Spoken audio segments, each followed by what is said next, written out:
जी चांद रात की कहते हैं गहमा गहमी है और चांद रात हम बहुत ज़्यादा इंजॉय कर रहे हैं। राना साहब की जो छत है उसके ऊपर हम बैठे हुए हैं। ये एक्चुअली में हमारा डेरा है और लूडो का दौर चल रहा है, साथ चाय भी आ गई है। चांद रात मुबारक मेरी तरफ से आप सबको चांद रात मुबारक हो।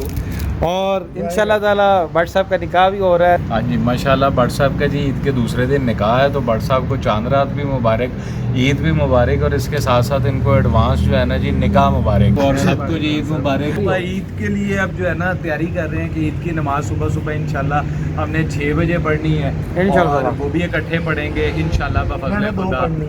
आपने 2 पढ़नी, आपने 2 क्यों पढ़नी है भाई? 2 नमाजें ईद की। ये भी बात ठीक है, आपकी तो 2 हो जाएंगी और इंशाल्लाह अब लूडो भी खेल, मेरे ख्याल से लूडो खेल रहे हैं राना साहब। सिचुएशन जी लूडो की करंटली ये है कि राना साहब सबसे आगे जा रहे हैं, 3 इन्होंने पुगा लिए, 1 रह गई है गुटी, और जो कि मैं शुरू में तशद्दुद का शिकार हो गया था। अभी मैं फुल आबोताब के साथ वापस आ गया हूँ ग्राउंड में। अब मेरे 4 के 4 ही कहते हैं दाने ग्राउंड है। और भट्ट साहब विल बी द विनर, वो will be the winner, hope so I will be the winner. देखते हैं भट्ट जी लेट्स सी।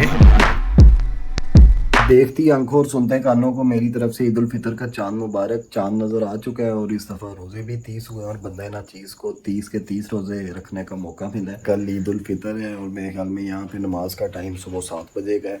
और मैंने अपने लास्ट व्लॉग में भी जिक्र किया था जिसमें हम लोगों ने रमज़ान सीरीज़ को कंक्लूड किया था कि ईद उल फितर हम लोग अपने गांव में मनाने आते हैं। यहाँ हमारा भाई घर है, लाहौर वाले जो हमारा घर है वो एक रेंटल प्लेस है। यहाँ पे हम लोग आपको कल दिखाएंगे कि ईद उल फितर पे गांव का माहौल किस तरह का होता है। चांद रात पे ऐसा सच कोई ख़ास माहौल नहीं होता गांव के अंदर। उसकी वजह ये है कि क्योंकि ना तो यहाँ पे मार्केट है और ना ही कोई इस तरह की कोई आउटिंग प्लेसेस हैं जहाँ पे लोग कोई खाना शाना बैठ के खा सके। गाँव के अंदर लोग यही है कि हम लोग हमारी फैमिलीज़ में बेसिकली ये होता है आपस में सारे रिलेटिव्स एक दूसरे के घरों में आते जाते हैं, मिठाई वगैरह खाते हैं।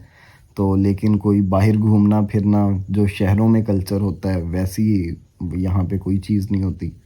तो ये है कि एक प्योरली जो है एक गाँव वाला पुराना माहौल जो है उसकी वाइब्स आती हैं। लेकिन अभी वैसे आजकल जो सूरत हाल चल रही है गांव के माहौल भी उस तरह के नहीं रहे। गांव के माहौल भी कुछ बदल चुके हैं। जिस तरह से पहले लोग आपस में मिलते जुलते थे और गैदरिंग्स होती थी और मोहल्लों में और थड़ों पे बैठ के लोग आपस में गपशप लगाते थे और पूरी पूरी रात बैठे रहते थे, हुक्के पीते थे, वो चीज़ें अब यहाँ गाँव के माहौल से भी ख़त्म हो चुकी हैं आहिस्ता आहिस्ता। क्योंकि जब से मोबाइल्स और इंटरनेट का ये वक़्त आया है, ये दौर शुरू हुआ, तो तब से बंदा अपने अपने घरों में महदूद हो चुका है। थोड़ा सा वो कल्चर पुराना कल्चर बाकी है, लेकिन प्योरली जो आज से 10-15 साल पहले जो चीज़ें हम लोगों ने जब हम लोग छोटे होते थे वो हम लोगों ने जो चीज़ें देखी हुई हैं वो आज एग्जिस्ट नहीं करती, लेकिन उसकी बाकियात अभी ज़िंदा है। बहरहाल आपसे कल मिलेंगे ईद की नमाज पे।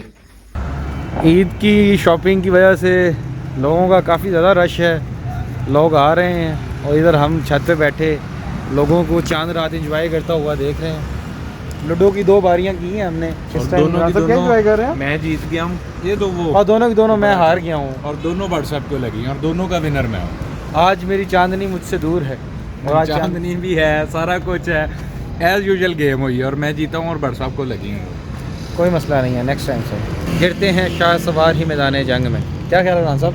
बिल्कुल ऐसे ही, आप बार बार गिरते हैं और जो बार बार गिर के खड़ा होता है उसे कहते हैं किस्मत का सिकंदर। कह सकते हैं। बहरहाल इस टाइम तो मैं हूँ जी। अल्लाह पाक आपकी सिकंदरी महफूज रखे यार। आमीन अल्हम्दुलिल्लाह। ईद के दिन का सूरज तुलू हो चुका है और हम उठ चुके हैं। अभी तैयारी वगैरह करेंगे और उसके बाद ईद की नमाज़ पढ़ के फिर आके खाना शाना खाएंगे। और आज हम पहनेंगे चिट्टा सूट ईद वाले दिन।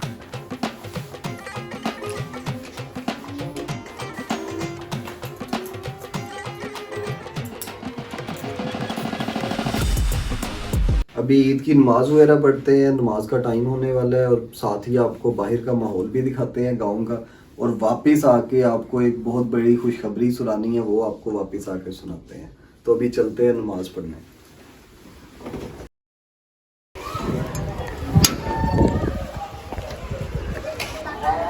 अभी इस टाइम गांव का माहौल कुछ इस तरह का चल रहा है। लोग सब नमाज पढ़ने जा रहे हैं। ये सामने एक ही चौक के अंदर 2 मसाजिद हैं।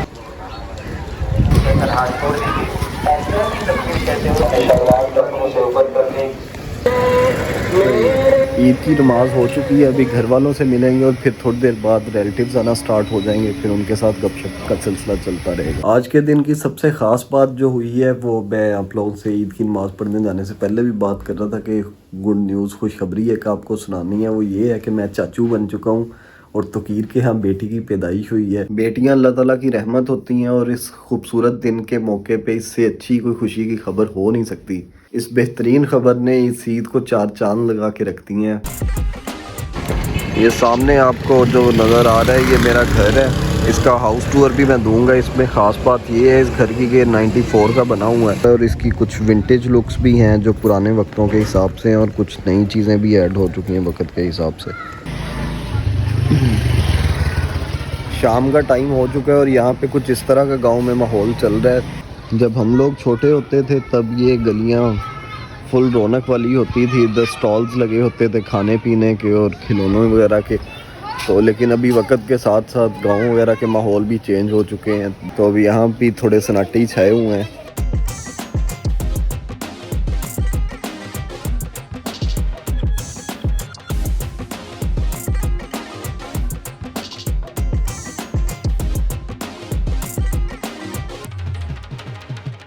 ये क्रिस्टोफर है, ये लूसीफर है और ये जो सामने बैठी है जेनिफर है। मजाक कर रहा हूँ, ये सारी भैंसें ही है, ये भैंसें हैं और वो सामने गाय भी हैं। ये सारी बड़ी खूबसूरत सी बकरियां और बकरे हैं, ये इस टाइम चारा खा रहे हैं सब। इनमें जो सबसे खूबसूरत जानवर है ये है ये वाला बछड़ा, इतना क्यूट है ये। डर रहा है अभी थोड़ा। हाय बोलो सबको। नो कहता नहीं बोलना। ये इनका चारा है, ये जो खा रहे हैं। यहाँ पे इनको नहलाया भी जाता है और साथ पानी शानी पिलाया जाता है। यहाँ पे इनके चारे को काटा जाता है, ये चारा पड़ा हुआ है, ये मशीन है चारा काटने वाली। तो यहाँ पे इसे काट के इसे बारीक बारीक वो जो चूरे वाली शक्ल होती है वो चूरा इसका बनाया जाता है ताकि खाने में आसानी हो। ये इस शेप में आ जाता है उस मशीन से गुजरने के बाद। किधर आए हो शादैन? हेलो, डर रहे हो? डर लग रहा है? ये हमारा डेरा है जहाँ पे सारे जानवर वगैरह होते हैं और दूध शूध वाला सिस्टम, ये डेयरी का सारा सिस्टम भी यहीं पे है। ये सारा जो ग्रीन एरिया नज़र आ रहा है ये जानवरों का चारा है और अपना इसके अलावा सब्जियां वगैरह भी उगी हुई हैं यहाँ पे। और वो सामने अगर आपको नज़र आ रहा हो तो ये ट्रैक्टर और थ्रेशर लगी हुई है, गंदम निकल रही है। ये मज़दूर लगे हुए हैं जो कटाई करके गंदम रखी हुई है, इसे उठा के ये वो थ्रेशर की मशीन तक लेके जा रहे हैं। इसका वज़न ज़्यादा होता है, इस वजह से ये बंदे बदल के उस मशीन तक इन्होंने पहुंचाना है वहाँ तक। गंदम का आजकल सीज़न चल रहा है तो ये सारी गंदम निकाली जा रही है यहाँ पे। ये जो 10-15 दिन होते हैं ये वाले, ये इन दिनों के अंदर ये गंदम का पीक सीज़न होता है क्योंकि सारी गंदम की कटाई और उसकी जो थ्रेशर के थ्रू जो दाना निकलता है वो सारा प्रोसेस इन्हीं 10-15 दिन के अंदर होना होता है। तो इस तरह का माहौल चल रहा है बहरहाल। और शाम भी बड़ी खूबसूरत है, आसमान पे बादल हैं और ये माल्टे और किन्नू के बूटे लगे हुए हैं। वैसे आजकल सीज़न तो नहीं है किन्नू और माल्टे क्योंकि गर्मियाँ हैं, ये सर्दियों में ये वाला सीज़न आता है किन्नू का और माल्टों का। तो तब यहाँ पे बड़ा बेहतरीन किस्म का एक सीन होता है, बड़े अच्छे किस्म के किन्नू लगे होते हैं। लेकिन अभी फ़िलहाल आजकल ये बूटे सिर्फ ग्रीन ही नज़र आ रहे हैं, खाली खाली लग रहे हैं। बाकी ये खूबसूरत एक सीनरी नज़र आ रही है। सूरज के ग़रूब होने का टाइम हो रहा है और ये आसमान पे बेहतरीन बादल हैं, साथ ग्रीनरी है। ये जो सारे पैसे हैं वो इस माहौल के हैं। जो सनसेट इस टाइम पे हो रहा है ये क्या खूबसूरत नज़ारा पेश कर रहा है। सारा स्वैग भी इसी का है।